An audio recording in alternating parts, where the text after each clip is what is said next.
Sister గారు మీరు start proceed. చేసి అందరికీ మరొకసారి praise the Lord, good morning. ప్రత్యేకంగా అమ్ముకి good morning, happy birthday Ammu. Prabha, నాకు ఇచ్చిన సమయానికి స్తుతిస్తూ ప్రభా, ఈ సమయాన్ని మీ చేతుల్లో పెట్టుకుంటున్నాను తండ్రి. నన్ను బలపరచుము, కృపదయ చేయము ప్రభా. ఈ దినం బర్త్డే జరుపుకున్న బిడ్డను కూడా నిండాలుగా దీవించుము. నైనా జ్యోతి అక్క, గ్రాండ్ డాటర్ అక్కను కూడా తండ్రి చిన్న బిడ్డని తాకుము, నీ గాయపన హస్తముంచుము ప్రభా. మీ రక్త ప్రోక్షణ ఉంచుము, బలపరచుము దేవా. మీకు స్తోత్రములు చెల్లించుకుంటున్నాను తండ్రి. సుధామోసెక్క మనమరాలు కూడా మీ రక్తంతో కప్పుము, బలపరచుము ప్రభా. జోసఫ్ అన్న ప్రభా, ఇస్తేరక్క జోసఫ్ అన్న స్టంట్ వేస్తున్నారు ప్రభా. మీరు డాక్టర్స్ జ్ఞానం ఇచ్చి నడిపించుము, మీ రక్త ప్రోక్షించుము, సహాయం చేయము. ప్రార్థనలకు జవాబిచ్చేవాడు, కనికరించేవాడు, కృపచూపు వాడవైనా మీ వైపు చూస్తూ విజయాన్ని కోరుకుంటూ నా పెదవులు నాలుకను ప్రభు నిప్పుకారుతో తాకుము, నన్ను పరిశుద్ధపరచుము, నన్ను కడుగుము ప్రభా. ఈ యొక్క పాత్రగా వాడుకొనమని సాతానికి లయపరుస్తూ యేసయ్య నామ స్తుతి ప్రార్థన మీకు అప్పచెప్పుకొని నమ్మి పొందుకుని నాము తండ్రి, ఆమేన్. అందరికీ ప్రైజ్ ది లార్డ్. ఒకసారి ప్రభు ఈ దినము కూడా ప్రభు మనకిచ్చిన దినాన్ని బట్టి మరొకసారి గణపరుద్దాం, స్తుతిద్దాం. అంతేకాదు మనకు దేవుడు దినమును గడియల్ని ఇవ్వటమే కాకుండా మనకు క్షేమకరమైన దినాలు ఇస్తున్నాడు ప్రభువారు. అది మనం ప్రభువుని స్తుతించాలి. ఎందుకంటే లోకంలో విభిన్నంగా పరిస్థితులు జరుగుతూ ఉన్నాయి. ఎన్నెన్నో పరిస్థితులు మనం చూస్తున్నాం, ఎన్నెన్నో వార్తలు మనం చూస్తున్నాం, ఎన్నో భయంకరమైన అంటే జీర్ణించుకోలేని విషయాలు కూడా మనం చూస్తూ ఉన్నాం. అటువంటి పరిస్థితుల్లో ప్రభు మనల్ని, మన కుటుంబాల్ని కాపాడుతూ, మనల్ని భద్రపరుస్తూ, మనల్ని క్షేమానికే జ్ఞాపకం చేసుకున్నాడు మన తండ్రి. నిజంగా మన గ్రూప్లో కూడా ఎన్నో జవాబులు మనం చూస్తున్నాం, ఎన్నో ప్రేయర్కి ఆన్సర్స్ మనం చూస్తూ ఉన్నాం. నిజంగా మన దేవుడు గొప్ప దేవుడు. ఆయన పేరే అద్భుతకరుడు, ఆయన పేరే ఆశ్చర్యకరుడు. ఆయన ఆశ్చర్యాలు చేయాలి, అద్భుతాలు చేయాలని ఆశపడతాడు. అందుకే కొన్ని మారులు దేవుడు వెంటనే జవాబిస్తాడు, కొన్ని మారులు కొంత ఆలస్యంగా ఇస్తాడు. ఎందుకంటే అబ్రహాముకు కూడా ఆలస్యంగా జవాబిచ్చారు. యోబుకి కూడా కొన్ని దినాలు శ్రమల తర్వాత జవాబును పొందుకున్నాడు. అటువంటి వారు ఉన్నారు, వెంటనే జవాబు పొందుకున్న వారు కూడా ఉన్నారు. ఏదేమైనా ఆయన తన నామాన్ని మహిమపరుచుకుంటాడు, తన నామాన్ని ఘనపరుచుకుంటాడు. ఆయన బిడ్డలకైనా జవాబును తప్పకుండా ఇస్తాడు.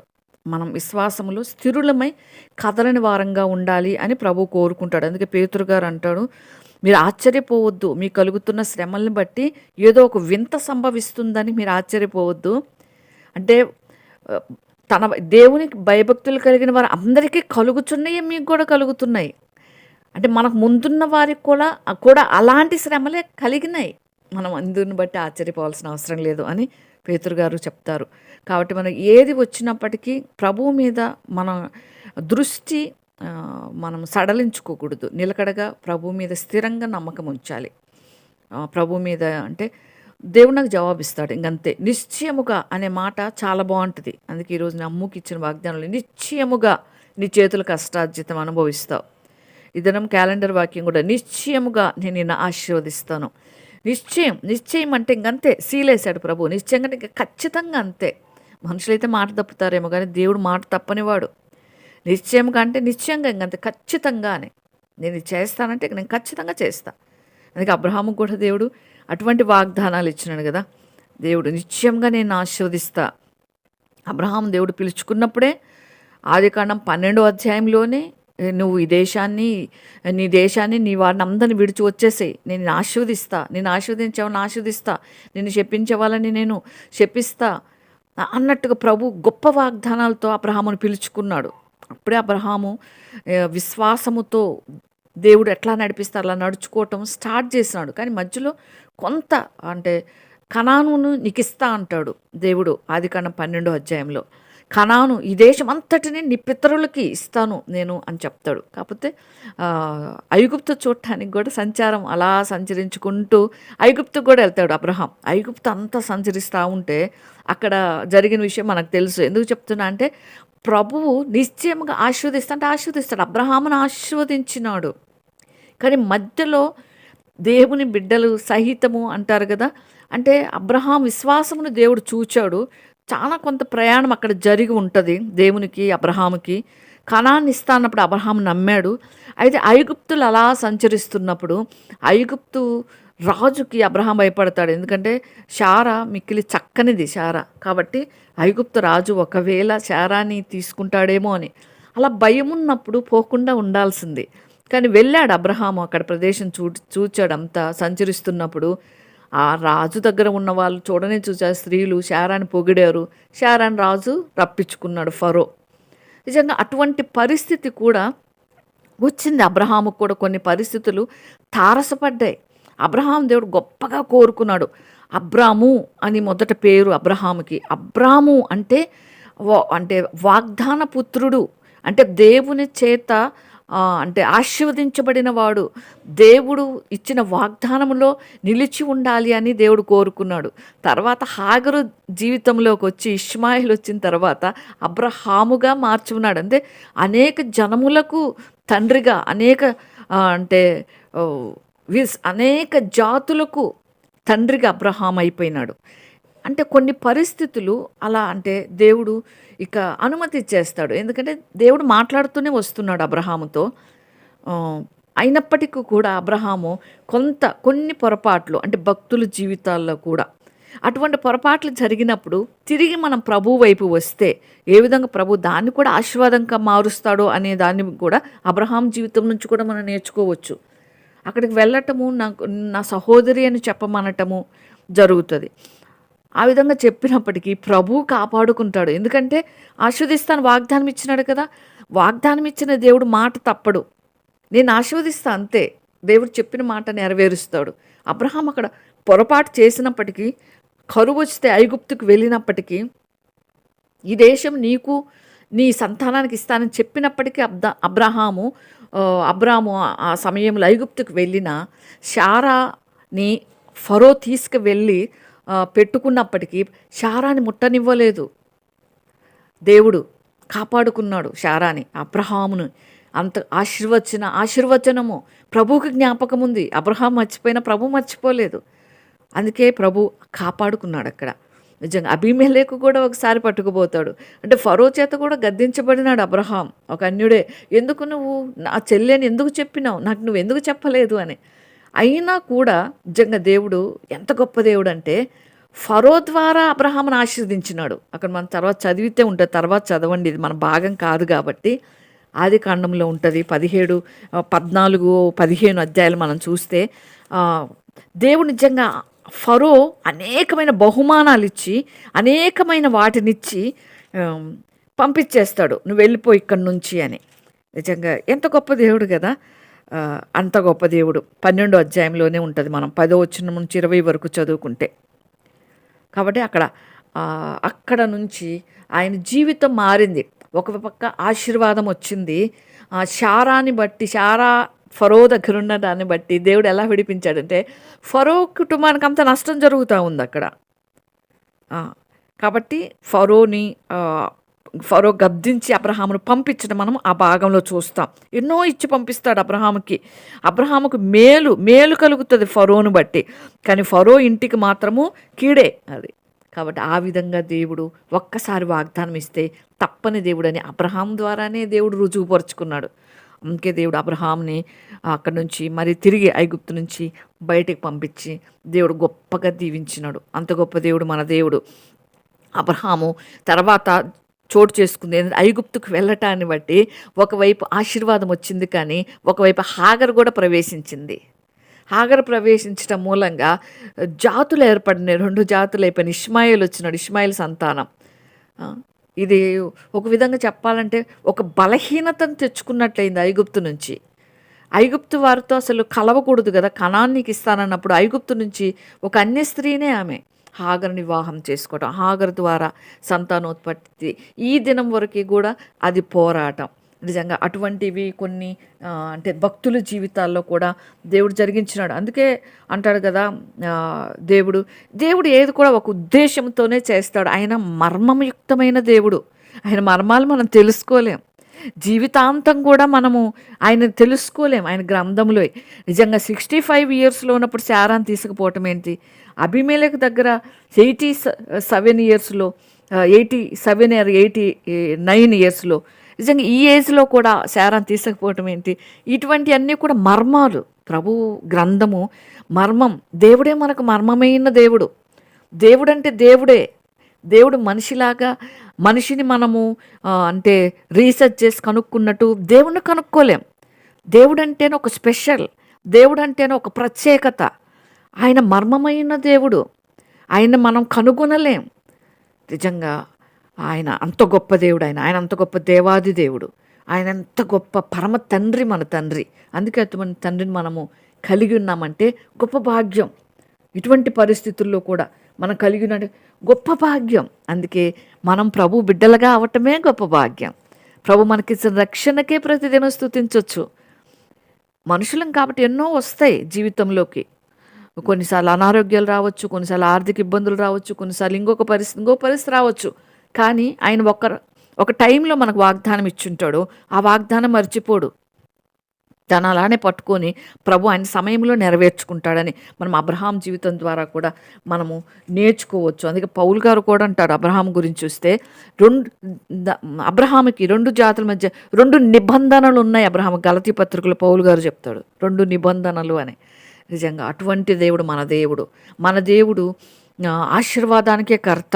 మన దేవుడు ఒకవేళ తప్పు చేసిన దాన్ని మేలుగా మార్చే దేవుడు. కీడు నుంచి ఎప్పుడంటే మనం పశ్చాత్తాపడినప్పుడు, ఎప్పుడంటే తిరిగి మనం ప్రభు దగ్గరికి వచ్చినప్పుడు. దావీదు కూడా పశ్చాత్తాపడినప్పుడు సమస్తము సంపాదించుకున్నాడు. ఎప్పుడంటే పొరపాటు చేసినప్పుడు, కావాలనే కాదు, పొరపాటున మనము ఎరగక పొరపాటులు మనము చేసినప్పుడు, ఎప్పుడైనా మనం వెంటనే మనకు దేవుడు మనము దైవం దగ్గరకు వచ్చినప్పుడు ఆ విధంగా చేస్తాడని కూడా మనం అంత గొప్ప దేవుణ్ణి కలిగి ఉన్నాం. నిజంగా అంత గొప్ప దేవుడు మన దేవుడు. నిజంగా మనం సురక్షితమైన ప్రాంతాల్లో సురక్షితంగా మనం జీవిస్తున్నామంటే ఆయన కృప. నిజంగా మనం రష్యా జపాన్లో మనం న్యూస్లో వింటూ ఉన్నాం. రష్యా జపాన్లో తీవ్రంగా సునామీ అని, భయంకరమైన సునామీ, ఎప్పుడు రాలేదటువంటి సునామీ అని. ఆ సునామీ ద్వారా ఇంకా అంటే దాదాపు 30 కంట్రీస్కి ముప్పు ఉంది అని చెప్తా ఉన్నాను న్యూస్లో. అంటే పసిఫిక్ సముద్రం అంత అల్లకల్లోలమైందని 9 లక్షల మందిని తరలించేసినారంట బయటికి. ఎంతమందిని తరలిస్తారు మనుషుల్ని? నిజంగా ఎంత భయపడుతూ ఉంటారు అలల తాకిడికి. అందుకే నేను ఎప్పుడు ప్రార్థన చేసుకున్న ప్రభా వైజాగ్లో మాత్రం సునామీలు కానీ తుఫాన్లు కానీ రానియద్దు ప్రభా అని నా ప్రార్థన, నా ఆశ అది. ప్రభు కృప. మొన్న రీసెంట్గా కూడా తుఫాను అని చెప్పినారు కానీ రాలేదు. ప్రభు కృప అది. ఇది అమెరికా వాషింగ్టన్లో, ఒరేగాన్ ఈ స్టేట్స్లో కూడా వెళ్ళిపోయింది ఈ సునామీ యొక్క ప్రభావము అని, వాటిని కూడా టచ్ చేసిందని. ఈ జూలై 30న ఈ న్యూస్ మనం విన్నాం నిన్నటి దినం. కాబట్టి నార్త్ కాలిఫోర్నియాలో, సెదరన్ కాలిఫోర్నియాలో ఇంకా చాలా ప్రదేశాలకు కూడా ఇవి వ్యాపిస్తూ మన దాకా రాలేదంటే నిజంగా దేవుని కృప. అంతే, దేవుని కృప. చాలామంది చనిపోతున్నారు. చాలామంది ఇల్లు అన్నీ కొట్టుకొని పోతున్నాయి. కొట్టుకొని వెళ్ళిపోయినాయి. ఇల్లు సహితం లాక్కొని వెళ్ళిపోయినారంటే వాళ్ళు ఎంత నిస్సహాయ స్థితికి వెళ్ళుంటారు. నిజంగా మనం ఎంత కృతజ్ఞులం దేవుని విషయంలో, ఎంత స్తుతులు చెల్లించాలి, ఎంత కొనియాడాలి, ఎంత భద్రపరుచుకుంటున్నాడు మనల్ని ఆయన, ఎంత కాపాడుకుంటున్నాడు మనల్ని ఆయన. పెద్ద పెద్ద కంట్రీస్లో మేము ఉన్నాం, చాలా రిచ్ కంట్రీస్లో ఉన్నాం అనుకునే వాళ్ళు సహితము ప్రాణపాయ పరిస్థితుల్లో ఉంటుంటే మనల్ని ప్రభు కాపాడుకుంటున్నాడు, మనల్ని ప్రభు భద్రపరుచుకుంటున్నాడు. అందును బట్టి మనం ప్రభువుకి స్తుతించాలి. మనం స్తుతించడానికి ప్రభువుకి ఏ విషయాలు వెతుక్కోవాల్సిన అవసరం లేదు. మన కళ్ళ ముందే ఒకదాని తర్వాత ఒకటి కనిపిస్తూనే ఉంటాయి. ఎన్నో విషయాలు ఆయన ఆరాధించడానికి, ఆయన మహిమపరచడానికి, నిజంగా ఆయన గొప్పతనాన్ని కొనియాడటానికి. ఎందుకంటే ఆయన సృష్టి చూస్తే మనము మైమరిచిపోవాలి. అంత గొప్ప సృష్టి. మన సృష్టిని గురించి కూడా ఆలోచించాలి. సముద్రం ఆయన మాట వింటది. సముద్రం అల్లకల్లోలం అవుతుందంటే ప్రభు ఆజ్ఞాపిస్తే సముద్రం లోబడింది అన్నాడు. ఈనాటికి లోబడుతుంది. ప్రభు చెప్పిన సూచనలు అన్నీ జరుగుతున్నాయి. అంతే మనం అనుకోవాల్సిందే. చివరి దినాలు ఎన్నో.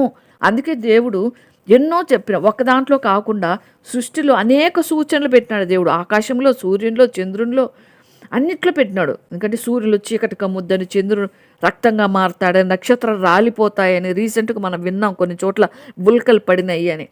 సముద్రంలో 3వ భాగము అంటే రక్తంగా మారిపోతుందని, నీటిలో 3వ వంతు చేదుగా ఉంటుందని. అంటే నీరు వల్ల, సముద్రం వల్ల త్రాగే నీరు వల్ల 3వ భాగం చనిపోతారని, ఇవన్నిట్లో కూడా ప్రభు సూచనలు పెట్టేసి, ఎందుకంటే ఏ ఒక్క సూచన ద్వారా అయినా మనం దేవుడు రాకడ గురించి మత్తయి సువార్త 24 చెప్పినవి నెరవేరుతున్నాయి అని మనం గ్రహించాలని, మనం ఆయన రాకడ కొరకు దినదినము సిద్ధపాటు కలిగి ఉండాలని ఆయన మనల్ని కోరుకున్నాడు. మనం ఆయన ఆలయంగా, ఆయనకి ఇష్టలంగా ఉండాలని ఆయన ఇష్టపడుతున్నాడు. ప్రభు కోరుకున్న ఆలయం మనం. ఈ క్రొత్త నిబంధన కాలములో మనమే ఆయన ఆలయం. నిజంగా ఆ దినాల్లో ప్రభువారు మొట్టమొదటిగా దేవుడు మోషే కాలంలో దేవుడు ఏం చెప్పాడంటే, టెబర్నకల్ అంటే మనం ఏమంటే ప్రత్యక్ష గుడారం అదే దేవుడుగా భావించేవాళ్ళు ఆ దినాలు ఇశ్రాయేలు ప్రజలు. ప్రత్యక్ష గుడారం అంటే, ప్రత్యక్ష గుడారం ఎక్కడుంటే అక్కడ విజయము అని. నిజంగా దేవుని గుడారం, పరిశుద్ధ స్థలం, అతి పరిశుద్ధ స్థలంలో ఎవరు ప్రవేశించకూడదని అంత నిక్కచ్చిగా ప్రత్యక్ష గుడారాన్ని వాళ్ళు చూసుకుంటూ వచ్చినారు. మోషేకి దేవుడు అది ఇచ్చినాడు. తర్వాత మెల్లగా దావీదు అడుగుతాడు, ప్రభువా నేను నీకు ఒక ఇల్లు కట్టిస్తా అని. దేవుడు అంటాడు, నువ్వు నాకు ఇల్లు కట్టించగలవా? నువ్వు కట్టే ఇంట్లో నేను ఉండగలనా? నేను పడతానా? దేవుడు ఒక ఇంటిలో నివాసం చేయగలిగే అంత పెద్ద దేవుణ్ణి మనం పెట్టలేం. నిజంగా మన దేవుడు వెలుగు, మన హృదయాల ఆత్మరూపిగా వసించాలనుకున్నాడు. దావీదు అడిగారు కాబట్టి పర్మిషన్ ఇచ్చినాడు దేవుడు. సరే నువ్వు ఇష్టంగా అడిగావు కదా, పర్మిషన్ ఇస్తున్నాడు. తన కుమారుని ద్వారా దేవుడు కట్టించుకున్నాడు. ఇది ఇంతకుముందు కూడా చెప్పుకున్నాం. ఎందుకంటే మనం చెప్పుకోబోయే ఈ కీర్తనలు 119లో ఆయన శాసనాలు, ఆయన కట్టడాలు ఇవన్నీ గైకొని మనం ఆయన్ని ప్రేమించాలి అంటే మనం ఆయన ఆలయంగా ఉంటూ ఈ ఆలయాన్ని మనం కాపాడుకోవాలి. అందుకే మొట్టమొదట వాళ్ళు అంటే అక్కడ కూడా పడిపోయినారు. అంటే ప్రత్యక్ష గుడార విషయంలో కూడా, అంటే ఆ ప్రత్యక్ష గుడారాన్ని కూడా ఫిలిస్తీన్లు తర్వాత ఏ విధంగా దాన్ని పట్టుకొని పోయినారు, అక్కడ ఫెయిల్ అయిపోయినారు. తర్వాత సొలొమోను కట్టిన దేవాలయం ఉంటే అక్కడ ఫెయిల్ అయిపోయినారు. ఆ దేవాలయంలో అంత భయంకరమైన పాపం జరిగింది, భయంకరమైన పాపం. నిజంగా ఆ దేవుడు సహించలేకపోయినాడు, చూడలేకపోయినాడు ఆ పాపాన్ని. అంటే సొలొమోను కట్టించాడే కానీ దాన్ని కాపాడుకోలేకపోయారు ప్రజలు. అక్కడే పాపం ఎక్కడి నుండి అక్కడ ప్రభు ఉండలేడు. ఆ దేవాలయం నుంచి ప్రభు బయటకు వచ్చేసినాడు. నిజంగా ఇవన్నీ కూడా పరలోకపు నమూనాగా మనం చూడొచ్చు. పరలోకములో మనం వెళ్ళాలంటే కొన్ని విషయాలైనా మనం తెలుసుకుని ఉంటే చాలా మంచిది. నిజంగా ఫస్ట్ దేవాలయం ఈ విధంగా కట్టించుకున్నాడు ప్రభువారు. ఈ ప్రత్యక్ష గుడారంలోనే దేవుడు ఒక పరలోకపు మోడల్గా మోషేకు దేవుడు అనుగ్రహించినాడు. మనము ఈ ప్రత్యక్ష గుడారం మోడల్ మనం ఏంటి అనుకుంటే, మనము రెవల్యూషన్ అంటే ప్రకటన గ్రంథం 5వ అధ్యాయంలో మనం చదివితే నిజంగా హెవెన్ యొక్క మోడల్ మనకు కొంతవరకు అర్థమవుతుంది. ఇంకా పరలోకానికి పోతే ఎన్నో విషయాలు ఉంటాయి. 5వ అధ్యాయం క్షుణ్ణంగా మనం చదివితే ఎవరెవరు ఏ స్థానంలో ఎక్కడ ఉంటాయి అనేది మనకు అక్కడ ఉంటుంది. ప్రకటన గ్రంథం 5వ అధ్యాయంలో నిజంగా ప్రత్యక్ష గుడారం కూడా అట్లానే ఉంది అని మనం కొంతవరకు అర్థం చేసుకోవచ్చు.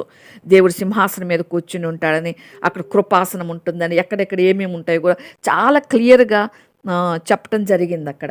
కాబట్టి మనం అన్ని విషయాలు తెలుసుకోలేకపోయినా కొంత మట్టుకైనా మనం తెలుసుకోవాలి. ఈ కొంత ఇంట్రడక్షన్తో త్వరగా నేను వాక్యాన్ని ముగిస్తాను. అక్కడ బలిపీఠం ఉంటుంది, బయట కూడా ఒక బలిపీఠం ఉంటుందని అక్కడ ఒక పిక్చర్ మనకు కనపడతా ఉంటుంది అనమాట. అదే నమూనే ప్రత్యక్ష గుడారానికి దేవుడు ఇచ్చినాడు. ఆ దినాల్లో పరలోకంలో దేవుని యొక్క యేసు ప్రభు వారి యొక్క అది మోడల్గా ఉంది. అది మనం దేవుని స్వరూపం, మనము ఆయన మాదిరిగా ఉండాలి. అందుకే కోరుకున్నాడు. అందుకే పౌలు గారు అంటాడు, నేను క్రీస్తుని పోలి నడుచుకుంటున్నా, మీరు నన్ను పోలి నడుచుకోండి అని. క్రీస్తు ముద్రలు నా యందున్నాయి, ఇంకా నన్ను ఎవరు బాధ పెట్టొద్దు అంటారు పౌలు గారు. నిజంగా అంటే ఆయన ముద్రలు వేయించుకున్నారు. ఈ క్రీస్తు ముద్రలు ఏంటంటే క్రీస్తు వలె శ్రమపడ్డాడు పౌలు గారు, క్రీస్తును పోలి నడుచుకున్నాడు, క్రీస్తు వలె జీవించడానికి ఇష్టపడ్డాడు. అవి క్రీస్తు ముద్రలు. క్రీస్తు వలె మాదిరిగా జీవించడానికి, క్రీస్తును సంతోషపరచడానికి, ప్రభువారిని ఆనందపరచడానికి ఆయన తన జీవితాన్ని అప్పగించుకున్నాడు. నిజంగా శ్రమలు కోర్చున్నాడు. మనం కూడా ఆ విధంగా ఉండాలని ప్రభు కోరుకున్నాడు. మన శరీరం, ప్రాణం, ఆత్మ ఈ 3 కూడా ప్రభు ఇచ్చినవి మనకి. ఇది కూడా మన శరీరం కూడా ఒకరోజు వెళ్ళిపోతుంది. ఈ దేవాలయం కూడా వెళ్ళిపోతుంది. ఈ దేవాలయమే మన బలిపీఠంగా కోరుకుంటున్నాడు దేవుడు. మనం దేవుని స్తుతించి ఆరాధిస్తుంటామే, ఇదే ఆయన దేవాలయం. తర్వాత మన సోల్ ఇది ఒక పరిశుద్ధ స్థలంగా దేవుడు కోరుకోవాలని ఇష్టపడుతున్నాడు. మన ఆత్మ ఇది ఒక అతి పరిశుద్ధ స్థలం. దేవుని ఆత్మ, దేవుడు ఇచ్చిన ఆత్మ, తాను దయచేసిన ఆత్మ తిరిగి దేవుని దగ్గరికే వెళ్తుంది కదా. ఆ ఆత్మ దేవుని దగ్గరికి వెళ్ళాలంటే ఎంతగా మనల్ని మనం కాపాడుకోవాలో, ఆ అతి పరిశుద్ధ స్థలంలోకి పోవాలంటే మన ఆత్మను ఎంత నిందారహితంగా మన శరీరాన్ని కాపాడుకుంటే మన ఆత్మ బాగుంటుంది. నిజంగా ఈ యొక్క ఈ విధంగా ప్రభువారు మనతో మాట్లాడుతున్నాడు. అన్ని విధాలుగా కూడా దేవుడు మనతో మాట్లాడుతున్నాడు. నిజంగా మనం అన్ని విషయాల్లో గమనిస్తే కూడా దేవుని యొక్క నమూనాలు ఎంత క్రమంగా ప్రభు బోధిస్తూ వచ్చినాడు. యేసు ప్రభువారే ప్రత్యక్ష గుడారంగా ఉన్నాడు ఆ దినాల్లో, నిజంగా ఒక టైంలో.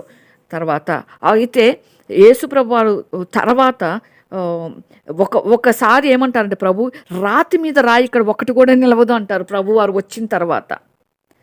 ఈ దేవాలయాన్ని పడగొట్టి 3 రోజుల్లో పడగొట్టండి 3 రోజుల్లో కడతా అంటారు కదా. ఆ 3వ దేవాలయము అదే సొలొమోను కట్టిన దేవాలయము ఆ రోజుల్లో పడగొట్టబడింది. అదే ఫస్ట్ దేవాలయం. దేవునికి ఇష్టమైన లేని కార్యాలు చేస్తే దేవుడు ఉండడు. ఆ విధంగా యెహెజ్కేలు 8వ అధ్యాయం 6వ వచనంలో చూస్తే మనకు క్లియర్గా ఉంటుంది. యెహోవా అంటే యెహెజ్కేలు ఏమంటాడంటే, దేవుడు నాకు ఇలాగ సెలవిచ్చినాడు, నరపుత్రుడా వారు చేయనిది నీవు చూచున్నావు కదా, నా పరిశుద్ధ స్థలము నేను విడిచిపోవునట్లుగా. మనం ఎందుకు ఇది చెప్పుకుంటున్నామంటే, దేవుడు మనల్ని విడిచిపోయే ప్రమాదం ఉంది. మనల్ని దేవుడు పరిశుద్ధంగా ఉండాలని కోరుకున్నాడు. దేవుడు దేవాలయంలో ఉండాలంటే ఆ దేవాలయం పరిశుద్ధంగా ఉండాలి. సొలొమోను కట్టించిన దేవాలయంలో పరిశుద్ధంగా లేదని దేవుడు యెహెజ్కేలుతో మాట్లాడుతున్నాడు. ఇశ్రాయేలు ఇక్కడ చేయు అత్యధికమైన హేయకృత్యాలు చూసినావు కదా, ఈ తట్టు తిరిగితే వీటికంటే ఇంకా అధికమైన హేయక్రియలు చూస్తావు అంటూ మాట్లాడినాడు. స్త్రీలేమో ఆ దినాల్లో తుమ్మూస్ దేవతకి 25 మంది మనుషులేమో యెహోవా దేవాలయం తట్టు వీపును పెట్టేసి తూర్పు తిరిగి దండం పెట్టి అంటారు కదా. తూర్పు తట్టు తిరిగి సూర్యునికి నమస్కారాలు చేస్తున్నారు. తమ దేవుణ్ణి మర్చిపోయినారు. తమని విడిపించిన దేవుణ్ణి, తమని కష్టాల నుంచి గట్టెక్కించిన దేవుణ్ణి, తమను సృష్టించిన సృష్టికర్తను మర్చిపోయినారు. సృష్టిని ఆరాధిస్తున్నారు. అది ప్రభువారు ఇష్టపడలేదు. నేను ఇక్కడ ఉండలేను అన్నాడు ప్రభువారు. నిజంగా అటువంటి పరిస్థితులు నిజంగా దేవుడు అందుకే దేవుడు ఆ దేవాలయాన్ని విడిచిపెట్టి బయటకు వెళ్ళారు. ఆలయంని పడగొట్టేసినారు. అది 70 years వరకు అది అట్లనే వదిలేసినారు. తర్వాత జెరుబ్బాబేలుని అడుగుతారు, మాకు మందిరం కావాలి, మాకు దేవాలయం కావాలి. ఎందుకంటే వాళ్ళు దేవాలయంలో వాళ్ళు ఆరాధించాలి అని వాళ్ళు ఆశపడతారు, ఇష్టపడతారు, దానికి అలవాటు పడ్డారు. దావీదు ఆశపడిన ఆశ ప్రకారం దేవాలయంలోనే ఆరాధించాలి అని. తర్వాత 3 భాగాలుగా కట్టినారు ఆ దేవాలయం, ఫస్ట్ దేవాలయాన్ని. తర్వాత అది మరి ఒక భాగంగా కట్టినారు తర్వాత జెరుబ్బాబేలు కాలంలో. ఆ తర్వాత 3వసారి ఎజ్రా నెహెమ్యాలు వస్తారు, జెరుబ్బాబేలు వీళ్ళందరూ కూడా కలిసి కడతారు. ఈ విధంగా పూర్తి చేసినాక హేరోదు వరకు కూడా ఈ దేవాలయం ఉన్నింది, నూతన పరుస్తా వచ్చినారు. ఈ లోపుగా ఇది కట్టి పూర్తి చేసిన తర్వాత హేరోదు వరకు ఇది ఉంది కదా. తర్వాత ఈ సెకండ్ టెంపుల్ అనేది దీంట్లో కూడా ఒక అసభ్యకరమైనది జరిగింది. ఇది ఎప్పుడంటే క్రీస్తుకు పూర్వం 168లో బీసీలో. ఇది యాంటియాకాఫోర్ ఎఫిఫ్నెస్ అనే అతను, ఈ పేరు పిలువబడే అతను, ఈయన ఒక గ్రీక్ కింగ్. నెలిడాక్ పారపర్యాంక వచ్చిన 8th కింగ్ ఈయన లోపలికి వచ్చి ఏం చేశాడంటే ఒక పందిని బలి అర్పించాడు. పంది అంటే హేయ వస్తువు ప్రభు దృష్టిలో. అది పంది అనేది హేయమైనది, అది దేవుడు ఇష్టపడడు దాన్ని. అందుకే మెడ విరవని దాన్ని తినొద్దు అంటాడు. అందుకే దాన్ని తినరు ఇశ్రాయేల్ ప్రజలకు, అది అసహ్యం, ఎవరు కూడా తినరు దేవుని బిడ్డలు. ఇప్పటికీ ఇశ్రాయేలు దాని పందిని అర్పించినందుకు వాళ్ళు దాని యొక్క మలినాన్ని పోగొట్టుకోవటానికి హనుక్కో అనే పండుగని ఇప్పటికి కూడా జరుపుకుంటూ ఉంటారు. అంటే అది శుద్ధీకరణ పండుగ అంటారు. మొత్తం 8 days వాళ్ళు ఈ పండుగ జరుపుకుంటారు, ఈ పందిని బలిచ్చినందుకు ఇశ్రాయేల్ ప్రజలు. హనుక్కో పండుగ అని. నిజంగా దేవుడు అందుకే అంటాడు, ప్రభు వచ్చేసరికి అక్కడ చూచి కూడా ఆ దినాల్లో ఆ దేవాలయాన్ని చూచి వ్యాపార ఇల్లుగా మారిపోయింది అని. ఇదంతా ఒక వ్యాపారం అయిపోయింది, ఒక బిజినెస్ అయిపోయింది, ఒక కమర్షియల్గా అయిపోయింది అని ఆ విధంగా ప్రభు బాధపడతాడు. అందుకే దేవాలయం అని అడుగుతారు, దాన్ని పరిశుద్ధంగా ఉంచరు. పరిశుద్ధంగా ఉంటేనే, అక్కడ పవిత్రమైన కార్యాలు జరిగితేనే, అక్కడ పరిశుద్ధంగా ఉంటేనే నేను అక్కడ ఉంటా దేవాలయంలో. అది ప్రభు అని అంటే నా సన్నిధి అక్కడ ఉంటుంది అని. నిజంగా అటువంటి కార్యాలు నిజంగా హేరోదు కాలంలో కూడా ప్రభు పుట్టిని పెరిగిన తర్వాత కూడా ఆ టెంపుల్లో కూడా దేవాలయం మారినప్పుడు ప్రభు వారు వాళ్ళని వెళ్ళగొట్టేస్తాడు కదా చెలకొలు తీసుకొని. అక్కడ ప్రభు ఉండలేకపోయినాడు. అందుకే క్రొత్త నిబంధన కాలం వచ్చేసరికి దేవుడు అంటాడు, ఈ ఈ హేరోదు కాలంలో ఉన్న దేవాలయాన్ని కూడా క్రీస్తు 70లో కూడా సీజర్ పడగొట్టేస్తాడు. ఎందుకంటే దేవుడు ఆ స్థలంలో లేడు. అందుకే మన హృదయాన్ని అంత పరిశుద్ధంగా కాపాడుకోవాలి. మొదట ఏదెన్లో దేవుడు ఉండాలని ఆశపడ్డాడు, అది పోయింది. తర్వాత ప్రత్యక్ష గుడారంలో ఉండాలనుకుంటే అందులో విజయం పొందలేకపోయినారు ప్రజలు, అక్కడ ఉండలేకపోయినాడు. దాంట్లో పాపం ప్రవేశించింది. ఈ విధంగా అక్కడ కూడా తర్వాత దేవాలయంలో చూస్తే అక్కడ పాపం ప్రవేశించింది. సొలొమోను కట్టిన మొట్టమొదటి దేవాలయంలో అక్కడ నుంచి దేవుడు బయటకు వెళ్ళిపోయినాడు. ఆ తర్వాత దేవాలయంలో కూడా అది పడగొట్టబడేసింది. ఇప్పుడు మన క్రొత్త నిబంధన కాలంలో మనకున్న దేవాలయము మనమే అంటున్నాడు. ఇదే ఆఖరి దేవాలయం మనకి. ఈ దేవాలయము ప్రభు వచ్చిన తర్వాత ఈ దేవాలయం కూడా ఉండదు. మనం వెళ్ళిపోయిన తర్వాత 3వ దేవాలయంగా ఇశ్రాయేల్ ప్రజలు కడతారు. అది గొప్ప సైన్. అది దేవుని రాకడకు ప్రభు వచ్చి ఈ దేవాలయం మనం ఎత్తబడిన తర్వాత మనమే ఆయన దేవాలయం. ఇప్పుడు మనలో ఉండాలంటే మనం ఎంత పరిశుద్ధంగా ఉండాలని కోరుకున్నాడో ఈ దేవాలయాలను బట్టి చూస్తే మనకు అర్థమవుతుంది. నిజంగా అపోస్తులు ఆ రోజుల్లో ఇంటింటా కూడుకునే వాళ్ళు, లేదంటే కొన్నిసార్లు సొలొమోను మంటపంలో కూడుకునే వాళ్ళు ఆరాధనకి. తర్వాత అందరు చెదిరిపోయినారు. నిజంగా చాలామంది మందిరాలు కట్టుకున్నారు తర్వాత ఆరాధన కోసం. అసలు మందిరాలు అంటే పరిశుద్ధపరిచినంతగా కూడా మన హృదయాలు పరిశుద్ధపరుచుకుంటున్నామా లేదా అని పరీక్షించుకునే దినాలు ఈ దినాలు. మందిరాలు మంచిదే, మందిరానికి వెళ్తాం, ఎందుకంటే ఒక చోట కూడి మనం ఆరాధన చేసుకోవాలి. కాబట్టి ఈ మందిరాలు కూడా ఎందుకు కట్టుకున్నారంటే, ఎంత పెద్దగా ఎందుకు కట్టుకున్నా అంటే రోమ్ వాళ్ళు ఏం చేస్తారంటే ఆరాధించే వాళ్ళు. తర్వాత ఈ మందిరాలు రోమ్ నుంచి ఎట్లా వచ్చినాయి అంటే 4th సెంచరీలో రోమన్ యొక్క అధికారంలోకి క్రిస్టియానిటీ వెళ్ళిపోయింది. అప్పుడు రోమన్స్ ఎప్పుడు కూడా పెద్ద పెద్ద కట్టడాల్లో ఆరాధిస్తారు వాళ్ళు. కాబట్టి చర్చికి వాళ్ళు అలా ఆ చర్చిని అట్లా మార్చేసినారు పెద్ద కట్టడాలుగా. ఇప్పుడు ఎంత పెద్ద దేవాలయం ఉంటే చాలామంది అన్యులు కూడా కొన్ని చోట్ల కోట్లు పెట్టి కడుతున్నారు మందిరాలు.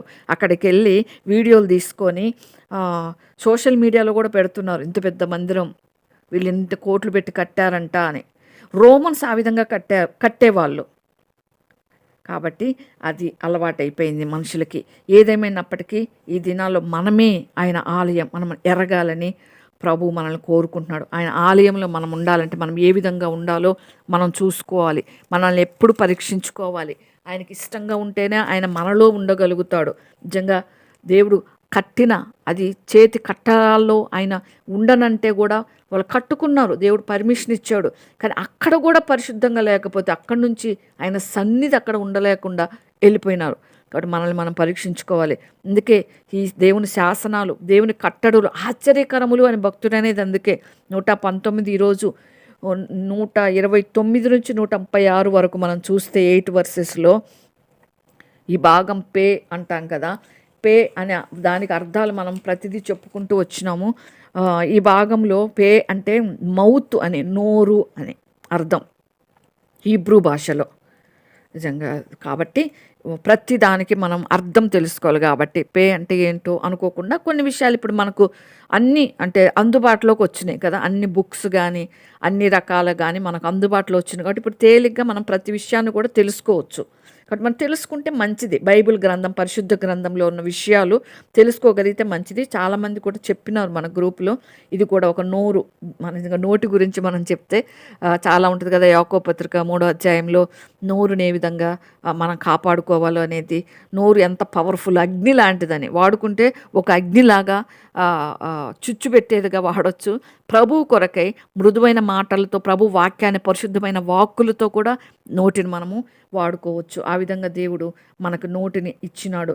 కీర్తన 18:21 ప్రకారం కూడా మనం చక్కగా నోటిని మనము ఆ విధంగా వాడుకోవాలి. కాబట్టి 129 నీ శాసనములు ఆశ్చర్యకరములు కావునే నేను వాటిని గైకొనుచున్నాను.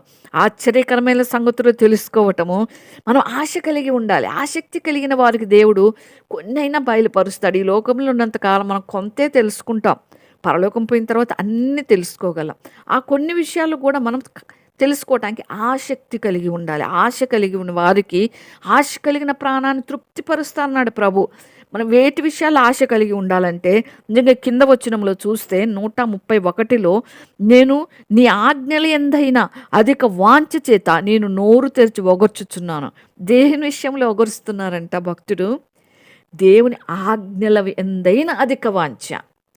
దేవుని ఆజ్ఞల విషయంలో వాంఛ. ఎంత ఉంటాం అబ్బా, ఏం పాటిస్తాంలే ఆజ్ఞలు అన్న అంటే అటువంటి ప్రజలు కూడా లేకపోలేదు.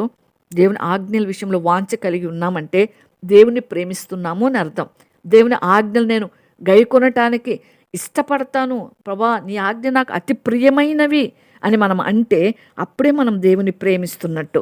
దేవుని మాటకి మనం వింటున్నామంటే దేవుని ఆజ్ఞలు గైకొనాలి. అందుకే 111 వచనంలో ఉంది కదా, నీ శాసనములు నా హృదయానందకరములు, అవి నాకు నిత్య స్వాస్థ్యమని భావించుచున్నాను.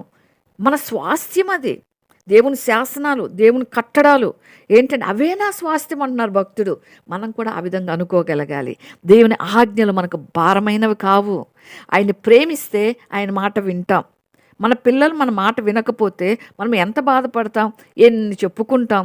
అరే నేను ఎంత కష్టపడి కన్నా, అరే నేను కనేటప్పుడు కొంతమంది అనుకుంటారు కదా, అంటే కష్టమైన డెలివరీ అయితే అరే నేను చచ్చిపోవాల్సింది నేను కనేటప్పుడు, అంత కష్టంగా నేను కన్నా, నిన్ను కష్టపడి పెంచుతున్నా, నిన్ను కష్టపడి నీకు ఏది లోటు లేకుండా నా కష్టాన్ని నేను దాచుకుంటూ నీ కష్టం లేకుండా నేను పెంచి ఇంత చేస్తే నా మాట వినవా అని మనం ఎంత బాధపడతామో ప్రభువారు కూడా అంతకంటే ఎక్కువ బాధ. ఎందుకంటే మనల్ని గర్భములో రూపించినవాడు ఆయన. ప్రభువు పుట్టించుకున్నా మనం పుట్టలేం కదా. చాలామంది దేవుడే లేడంటారు. దేవుడు లేడని బుద్ధిహీనులు తమ హృదయములు అనుకుంటారని బైబిల్ గ్రంథంలో, పరిశుద్ధ గ్రంథంలో ఉంది. దేవుడు లేడు అనే వారికి సాతాను కూడా భయపడతాడంట. ఎందుకంటే సాతాను నమ్ముతాడు దేవుడున్నాడని. సాతానుకు తెలుసు దేవుడున్నాడని. అందుకే సాతానుడు దేవునికి మనకు మధ్యలో పోరాడుతుంటాడు. దేవుణ్ణి మన దగ్గరికి రానియకుండా వాడు పోరాడుతుంటాడు. ఎందుకంటే సాతానుకు తెలుసు దేవుడున్నాడు. దేవుడిని వీళ్ళు నమ్మారా, నా పని అయిపోయిందని వాడికి తెలుసు. దేవుని మాట వీళ్ళు విన్నారా, నేను నా చాప్టర్ క్లోజ్ అని వాడికి తెలుసు.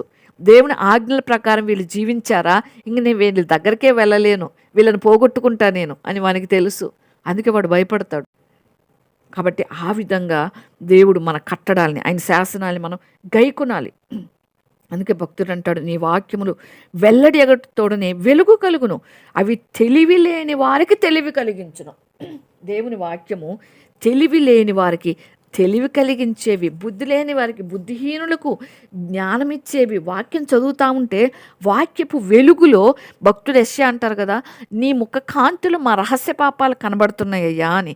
ప్రభు వాక్యమే, ఆయన వాక్యమే దేవుడై ఉన్నాడు. యోహాను సువార్తలో 1వ అధ్యాయంలో కదా, వాక్యమై ఉన్న దేవుణ్ణి, ఆ వాక్యాన్ని మనం చదువుతూ ఉంటే ఈ వాక్యం మనకు బోధిస్తూ ఉంటుంది.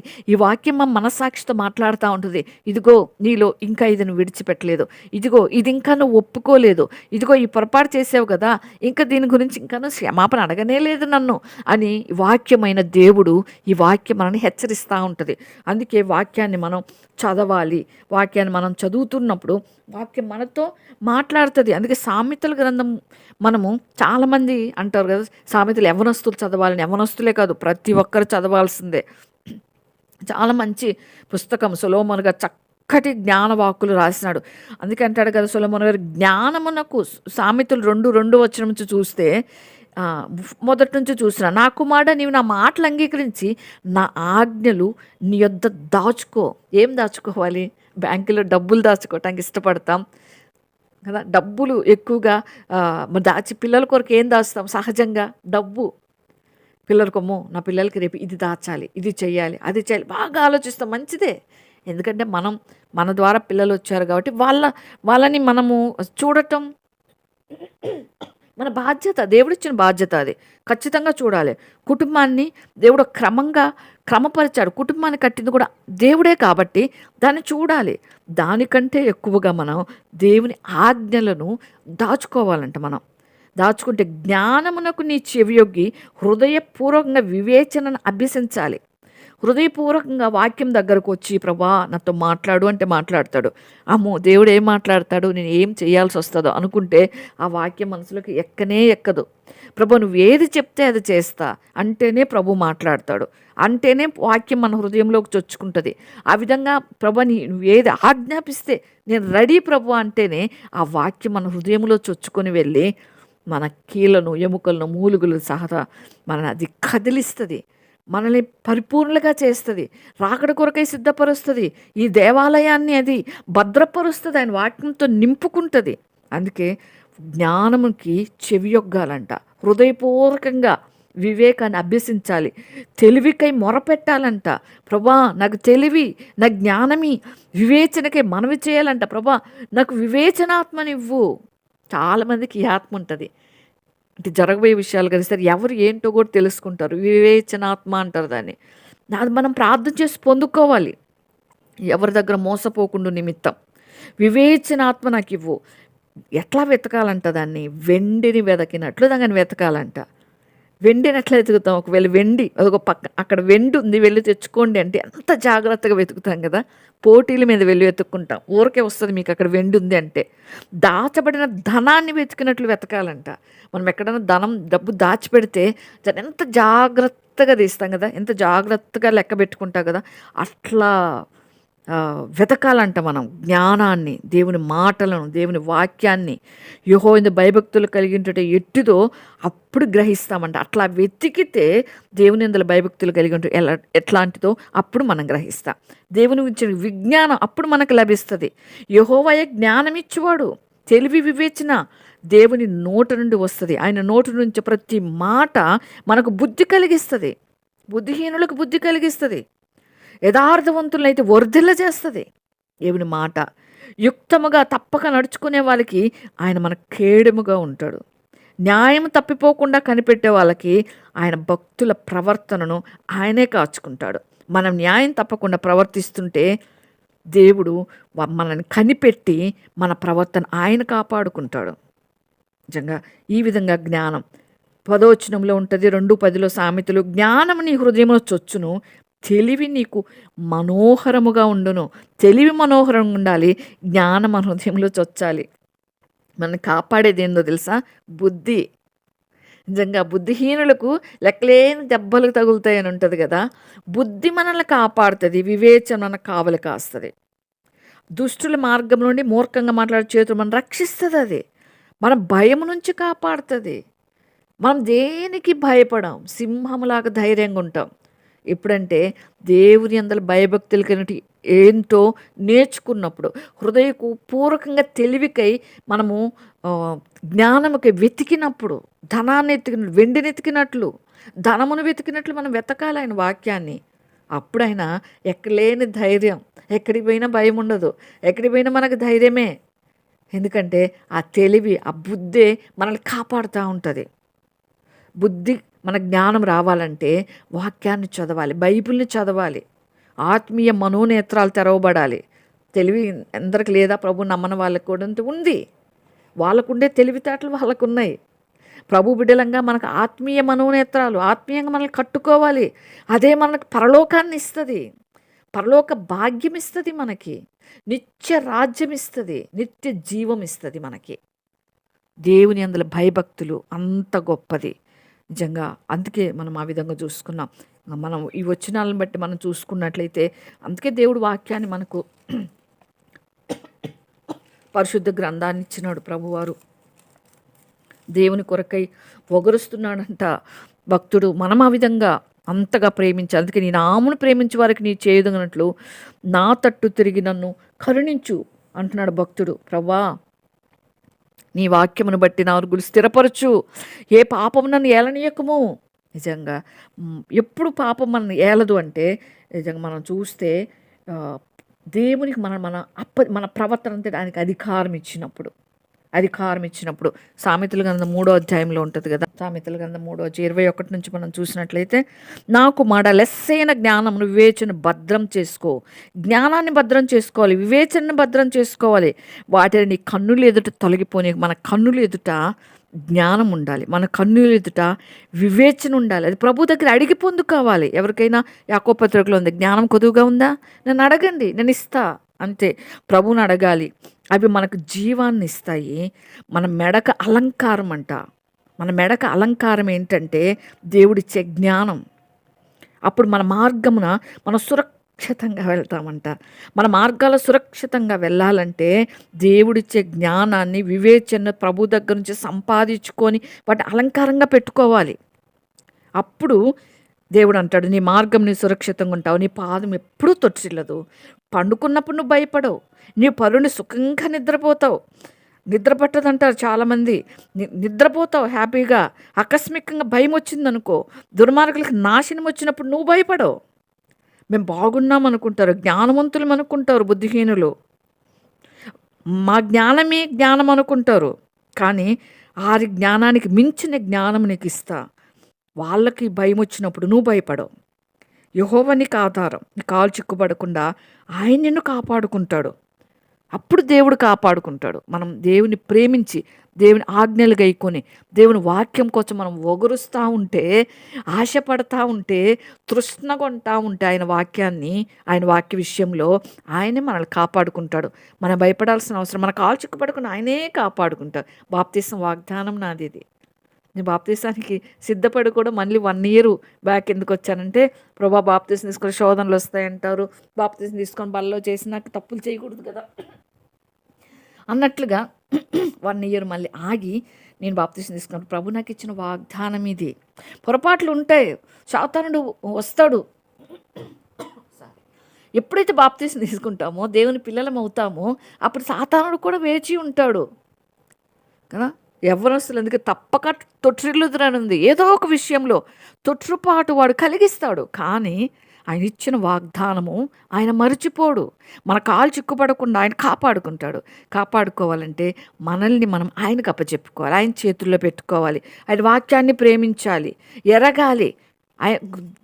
సాతాను ఏం చేస్తాడంటే ఎరగకుండా చేస్తాడు. అంటే వాడు అంటే మనని అంటే గ్రహించకుండా చేస్తాడు. వాక్యాన్ని గ్రహించకుండా, ఎలా జీవించాలో గ్రహించకుండా, ఏ విధంగా ఉండాలో గ్రహించకుండా, గ్రహింపు లేని స్థితికి, అందుకే వివేచన లేకుండా చేస్తాడు వాడు. అందుకే వివేచన ఆత్మ నీవు ప్రభువా అని మనం అడగాలి. నీ ఉపదేశం నేను అనుసరించినట్లు మనుషుల బలాత్కారం నుండి నన్ను విమోచించయ్యా అని మనం ప్రార్థన చేసుకున్నప్పుడు ప్రభు తప్పకుండా విమోచిస్తాడు. ఆయన బలాత్కారుల చేతుల నుండి మనం విమోచించాలంటే ఆయన వాక్యాన్ని అంత ప్రేమించాలి, ఆయన శాసనాల్ని, ఆయన ఆజ్ఞలు గైకొనాలి, ఆయన వివేకము జ్ఞానం కలిగి మనము ప్రవర్తించు వారంగా మనము జీవించాలి. నీ సేవకుని మీద నీ ముఖకాంతి ప్రకాశింపజేయి, నీ కట్టలు నాకు బోధించు అని మనం అడగాలి. భక్తుడు అడిగినట్లుగా, అయ్యా నీ కట్టలు నాకు బోధించు, నువ్వేది చెప్తే చేస్తా, నువ్వే విధంగా ఉండమంటే నేను ఆ విధంగా ఉంటా అని మనము ప్రభువుని అడగాలి. నిజంగా ఆ విధంగా ఉన్నప్పుడు మాత్రమే మనం దేవుడు కాపాడుకుంటాడు. మనం అవకాశం ఇవ్వాలి ప్రభువుకి, ప్రభా నువ్వు నన్ను కాపాడు అని. ఎందుకంటే దేవుడే కదా జ్ఞానం ఇచ్చేవాడు. సామెతలు 2లో చదువుకున్నట్టుగా యెహోవా జ్ఞానం ఇచ్చేవాడు. తెలివి వివేచన దేవుని నోటి నుండి వస్తాయి, అన్నీ ఆయన దగ్గర ఉన్నాయి. ఆయన దగ్గర మనం అడిగి పొందుకున్నప్పుడు ఆయన మనల్ని కాపాడుకునే దేవుడు. నిజంగా అంత గొప్ప దేవుడు మన దేవుడు, అంత గొప్ప తండ్రి మన తండ్రి. నిజంగా అంత గొప్ప దేవుడు మనకుండగా మనకు భయం ఎందుకు? అందుకే సామెతలు 3వ వచనం నుంచి ఉంటుంది, 6వ వచనం నుంచి, నీ ప్రవర్తన అంతటి యందు ఆయన అధికారమునకు ఒప్పుకొనము. 5వ వచనంలో నీ సుబుద్ధిని ఆధారం చేసుకోవద్దు. మన బుద్ధిని మనము ఆధారం చేసుకుంటే, నా బుద్ధిని నేను ఆధారం చేసుకుంటే నేను పడిపోతా. అందుకంటే హృదయపూర్వకంగా యెహోవా మీద నమ్మకం పెట్టుకోవాలా. అది ప్రభు చెప్పింది. నీ పూర్ణ హృదయంతో, అంటే సగం దేవునికి అప్పచెప్పి సగము నేను కాదు, సగమేమో ప్రభువా నీకు ఇష్టమైనది చేయని, సగమే మనసులో ఇట్లా చేస్తే బాగుండు, ఇట్లా చేస్తే బాగుండు, దేవుడు ఇట్లా చేస్తే బాగుండు అనుకుంటుంటే ఆయన అప్పుడు కాపాడలేడు ఆయన. నిజంగా తక్కెడలో సమతూకం ఉన్నప్పుడే తక్కెడికి ఒక తక్కెడకి డౌన్ అయిపోకుండా, ఒక తక్కెడ పైకి పోకుండా ఉండాలంటే సమానం. అందుకే అంటాడు ప్రభువారు, నా దగ్గరకు వచ్చి నేర్చుకోండి, నా మత్తయి సువార్త నా కాడి కిందికి రండి. ప్రభు ఒక కాడి మీద ప్రభు ఉంటాడు, ఒక కాడి కిందకి మనము ప్రభుతో నడిస్తేనే ఆయన తీసుకుంటాడు మన ప్రవర్తనని. పూర్ణ హృదయంతో మనం ప్రభువుకి అప్పచెప్పుకోవాలా. మన ప్రవర్తన అంతటి యందు ఆయన అధికారానికి ఒప్పేసుకోవాలా. ప్రభువా నీకేది ఇష్టమని చేసుకో నా జీవితంలో, నాది ఏం లేదన్నప్పుడు మాత్రమే ఆయన మనల్ని కాపాడుకోగలడు. ఆయనకు స్వేచ్ఛ ఇవ్వాలి మనం. అప్పుడు ఆయన నీ త్రోవలను సరళం చేయును. నేను జ్ఞానిని కదా అని నీవు అనుకోవద్దు. చాలాసార్లు అనుకుంటాం నా అంత జ్ఞానులు లేరు, నా అంత బుద్ధిమంతులు లేరు అని. అలా అనుకోవద్దు అంటున్నాడు ప్రభు. యెహోవాయందు భయభక్తులు కలిగి చెడుతనమును విడిచిపెట్టేస్తే మన దేహానికి ఆరోగ్యం, మన ఎముకలకు సత్తువ దేవుడు కలుగు చేస్తాడు. ఎన్నో ఆశీర్వాదాలు ప్రభు మనకి ఇస్తాడు. ఎన్నో మేలుతో ఆయన మనం తృప్తిపరుస్తాడు. ఆయన మనం ప్రేమించాలి. ఇంకా సామెత 4లో జ్ఞానమును విడిచిపెట్టొద్దు, విడువకి ఉంటే అది నిన్ను కాపాడును. సామెత 4:6లో దాన్ని నువ్వు ప్రేమిస్తే అది నిన్ను రక్షించును. అంతే. జ్ఞానాన్ని ప్రేమించాలి. జ్ఞానం అంటే ఏంటి? దేవుని ఎదురు భయభక్తులు కలిగి ఉండటమే జ్ఞానము. దేవుడే జ్ఞానము, యెహోవాయే జ్ఞానము, యెహోవాయే జ్ఞానం ఇచ్చేవాడు. వాక్యమే జ్ఞానము. వాక్యాన్ని ప్రేమించాలి, వాక్యమే చెప్తే చేయాలి. దేవుని ఆజ్ఞలే జ్ఞానం, దేవుని శాసనాలు, దేవుని కట్టడాలే జ్ఞానం. జ్ఞానం సంపాదించుకుంటే జ్ఞానం నాకు ముఖ్యాంశము. నీ సంపాదన అంతా ఇచ్చి బుద్ధి సంపాదించుకోవాలంట.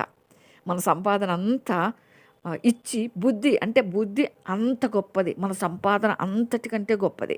మన సంపాదన అంతా ఏమంటారు? నేను సంపాదించేదంతా మీకోసమే అంటాం కదా పిల్లలతో. ప్రభు అంటున్నాడు నీ సంపాదన మొత్తం ఇచ్చి బుద్ధి సంపాదించుకో అంటున్నాడు. మనం బుద్ధి కలిగి ఉంటే మనం సంపాదించింది ఇంక ఎక్కడికి పోదు. అది ప్రభు ఇచ్చేది. మనం సంపాదించింది దేవుడు బుద్ధి సంపాదించుకొని ఫస్ట్ అంటున్నాడు ప్రభు. జ్ఞానం సంపాదించుకోండి, దానివల్ల దీర్ఘాయుష్మంతుడు అవుతాడు. నా కుమారుడు నువ్వు ఆలకించిన మాటలుంటే నీకు దీర్ఘాయుష్ ఇస్తా, జ్ఞాన మార్గం నీకు బోధిస్తా, యథార్థ మార్గం నేనే నిన్ను నడిపించుకుంటా.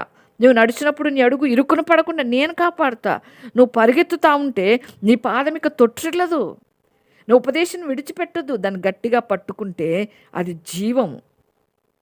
దాన్ని పొంది ఉండు. మనం జీవ మార్గంలో ఆయన మనల్ని నడుపుకోవాలని ఆశపడుతున్నాడు.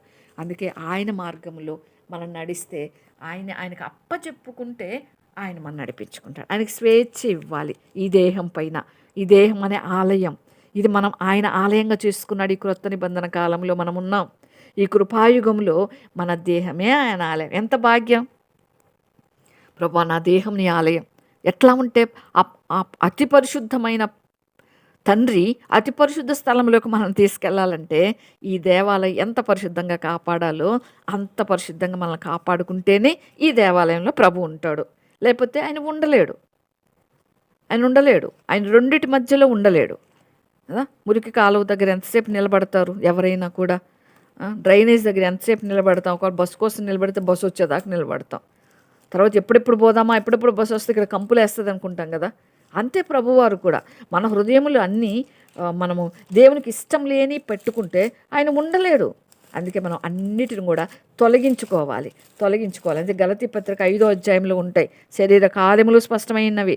అందుకే ఆత్మకు శరీరానికి పోరాటం నిత్యం.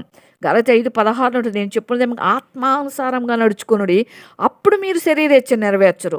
శరీరేచ్ఛ నెరవేర్చకుండా ఉండండి. మన శరీరం ఏది చెప్తే అది చేయటానికి ఈ దేహం మంది కాదు అని మనం అనుకున్నప్పుడే మనం శరీరేచ్ఛ నెరవేర్చాం. దేహం దేవుంది, దేవునికి ఇచ్చేసా నేను ఎప్పుడైతే ప్రభువుని హృదయంలోకి ఆహ్వానించానో అప్పుడు ఈ దేహం నాది కాదు, ప్రభువుదైపోయింది అనుకున్నప్పుడు మాత్రమే మనం జయిస్తాం. ఆత్మానుసారంగా నడుచుకుంటే శరీరేచ్ఛని ఆత్మానుసారంగా నడుచుకోవాలంటే దేవుని ఆత్మ మనలో ఉండాలి. ఆత్మకు మనల్ని మనం అప్పచెప్పుకోవాలి. శరీరం ఆత్మ శరీరం విరోధముగా అపేక్షిస్తుంది. ఒకదానికొకటి వ్యతిరేకంగా ఉన్నాయి అవి. కనుక మనం ఏమి నిశ్చయిస్తామో వాటిని చేయకుండా ఉండే పరిస్థితులు తటస్థిస్తాయి భూమి మీద బతికినంత కాలం. కానీ వెంటనే మనం ఎరగకపోతే ప్రభు మన నుంచి వెళ్ళే పరిస్థితులు మనం తెచ్చుకోవాల్సి వస్తుంది. ఆ దేవాలయాల నుంచి ఒక్కొక్కరు కట్టిన దేవాలయం ఏ విధంగా ప్రభు వెళ్ళిపోయాడో ఆ విధంగా కావాల్సి వస్తుంది. మీరు ఆత్మచేత నడిపింపబడిన ఎడల 18వ వచనంలో గలతీ 5:18 ధర్మశాస్త్రములకు లోనైన వారు కారు, శరీర కాలాలు స్పష్టములైనవి అవి వినగా జారత్వం, అపితృత, కాముకత్వం, విగ్రహారాధన, అభిచారం, ద్వేషాలు, కలహాలు, మత్సర పడకూడదు ఎవరి మీద. క్రోధం కోపం కంటే మించింది అది క్రోధం. కక్ష పెట్టుకుంటాం చాలాసార్లు. ఎవరి మీద కోపం ఉంటే అది మనసులో అట్లే పెట్టుకొని కక్ష పెంచుకుంటా పోతాం. అలా యేసయ్య మనసు అది కాదు. ప్రభు మన హృదయంలో ఉంటే అవి ఉండటానికి వీలే లేదు. అవి ఉంటే ప్రభు వెళ్ళిపోతాడు. భేదాలు, విమతాలు, అసూయలు, మత్తతులు అల్లరితో కూడిన ఆటపాటలు ఇవి మనలో ఉండకూడదు. ఇవి లేకుండా చూసుకోవాలి. అప్పుడు మాత్రమే ప్రభు మన హృదయంలో ఈ దేవాలయంలో ఉంటాడు. 22వ వచనం ప్రకారం మనం వీటిని చేయాలి. ఆత్మ ఫలాలు ప్రేమ కలిగి ఉండాలి. ప్రేమ దేవుడు చెప్పినాడు. ప్రేమ అంటే ఏంటంటే ధర్మశాస్త్రం అంతా ఈ 14వ వచనంలో ఉంటుంది. నిన్ను వలె నీ పొరుగువాన్ని ప్రేమించుము. ఈ ఒక్క మాటలో సంపూర్ణమైపోయిందంట. నిన్ను వలె నీ పొరుగువాన్ని ప్రేమించటం అంటే ఏంటంటే నిన్ను నువ్వు ఎంతగా ప్రేమించుకుంటావో, నీ ఆరోగ్యం గురించి నువ్వు ఎంతగా పట్టింపు కలిగి ఉంటావో, నీ శరీరం మీద నీకు ఎంత పట్టింపు ఉందో అట్లా నీ పొరుగు వాళ్ళని కూడా అట్లానే ఆలోచించు, అట్లానే ప్రేమించు. అది మనల్ని మనం ఎంత ప్రేమించుకుంటామో, మన గురించి మనం ఎంత కేర్ తీసుకుంటామో అలా ఇతరులను చూడాలి. అది నిన్ను వలె నీ పొరుగు వాడిని ప్రేమించటము అంటే అది. ఆత్మఫలాలు సమాధానం, ప్రేమ, సమాధానం, సంతోషము, దీర్ఘశాంతం, దయాలుత్వం, మంచితనం, విశ్వాసం, సాత్వికం, ఆశానిగ్రహం, ఇవన్నీ కూడా ఆత్మఫలాలు. ఈ ఫలము అన్నాడు ప్రభువారు. ఒక్క ఫలములోనే ఇన్ని గుణలక్షణాలు ఉన్నాయి. ఈ ఆత్మ ఫలం, ఈ ఫలం మనం ఫలించాలి. ఈ ఫలములో ఏముంటుందంట? ప్రేమ ఉంటుంది. ప్రేమ దోషంలను కప్పుద్ది. మనం తొందరపడి ఎవరిని తప్పు పట్టలేం. ప్రేమ అనేది ఈ ఫలంలో సంతోషం ఉంటే మనం అందరిని సంతోషపరచాలని చూస్తాం. సమాధానం ఉంటే అందరితో సమాధానంగా ఉంటాం, ఇష్టపడతాం. దీర్ఘశాంతం ఉంటే త్వరగా కోపపడం. దయాళుత్వం ఉంటే అందరి దయ కలిగి ఉంటాం. మంచితనం ఉంటే అందరికి మంచి చేయాలని చూస్తాం. విశ్వాసం ఉంటే అందరి కొరకు ప్రార్థన చేస్తాం. సాత్వికం ఉంటే అన్నిటినీ ఓర్చుకుంటాం. ఆశా నిగ్రహం ఉంటే మన శరీరం ఏది చెప్తే అది చేయం, నిగ్రహించుకుంటాం. ఇవన్నీ కలిపి ఒక ఫలం. ఈ ఫలములో ఈ గుణలక్షణాలన్నీ ఉన్నాయి. ఇది మనం కలిగి ఉండాలి. అది ప్రభువారు అనేది. అందుకే కదా ఆత్మ ఫలమేమనగా ఇది ఒకటే ఫలం. ఈ ఫలాన్ని ఫలిస్తే మనం విజయం పొందుకుంటాం. శరీరం ఆత్మకి పోరాడే ఈ పోరాటం వచ్చినప్పుడు వెంటనే ఈ ఫలములో ఏమున్నాయి, ఈ ఫలం నాలో ఉందా ఆత్మఫలం అనేది పరీక్షించుకోవాలి. ఆ విధంగా ఉన్నప్పుడు మాత్రమే మనము ప్రేమ కలిగిన వారంగా, దేవుని యొక్క గుణలక్షణాలు కలిగిన వారంగా మనం ఉంటాం. శత్రువును ఓడించిన వారంగా ఉంటాం. ఆత్మ శరీరం పోరాటము. మనం పోరాడేది మనుషులతో కానే కాదు.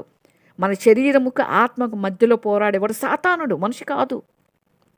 మనిషి ద్వారా ఏదన్నా మన బాధను అనుభవిస్తున్నా కూడా అది శత్రువు చేయించే పని. అది మనం ఎరగాలి. మన మనుషుల మీద ఫీల్ అవ్వకూడదు. మనం ప్రార్థించాలి, వాళ్ళని ప్రేమతో హెచ్చరించుకోవాలి, వాళ్ళని రాబట్టుకోవటానికి ప్రయత్నించాలి. అది సాతానుడు. అందుకే శరీరానికి ఆత్మకు మధ్య పోరాడేది సాతానుడు. ప్రభు మన సమాధానపరచాలని, తండ్రికి మనల్ని సమాధానపరచడానికి కుమారుడైన దేవుడు దిగి వస్తే, మనకి తండ్రికి సంధి కుదిర్చాలని వస్తే, మనకి దేవుణ్ణి మనల్ని విడగొట్టడానికి మధ్యలో సాతానుడు ఉంటాడు. ఏదో ఒక బాధ కలిగించడానికి మనుషుల్ని వాడుకుంటాడు. మనుషులే కదా వాడి సాధనాలు. జంతువులు ఏదైనా కుక్క వచ్చి కరిస్తే కుక్క కరిచిందంట పోయి ఇంజక్షన్ వేయించుకుంటాం. దాన్ని ఏం చేయలేం కదా, దాని మీద పగబెట్టుకోంగా. అది జంతువు.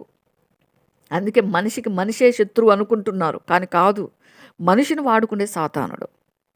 మనిషికి మనిషిగా శత్రువు చేసేది ఆ వారధిగా మధ్యలో నిలబడ్డవాడు సాతానుడు. వాడిని బంధించాలి మనం, వాడితోటి పోరాడాలి మనం.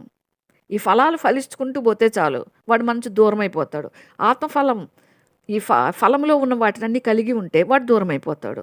వాడు మనల్ని జయించలేడు, వాడు మన దగ్గరికి రాలేడు. ఇదొక్కటే సీక్రెట్. కాబట్టి ఆ విధంగా ఉండునట్లుగా మనకు ప్రభు పరిశుద్ధాత్మ దేవుడు మనకు ఆయన రాకడ పర్యంతరము మనం ఆయనలో నిలిచి ఉన్నట్లుగా, ఆయనలో బలపడినట్లుగా, ఆయన వాక్యమును ప్రేమించినట్లుగా, ఆయన ఆజ్ఞలను గైకొన్నట్లుగా, ఆయన ఆత్మ ఇచ్చిన ఫలము ఫలించినట్లుగా, ఆయన ఇచ్చిన ఈ దేవాలయం, ఈ దేహం అనే దేవాలయమును ప్రభు కొరకే నిందారహితంగా కాపాడునట్లుగా పరిశుద్ధాత్మ దేవుడు మనకు సహాయం చేయనుగాక.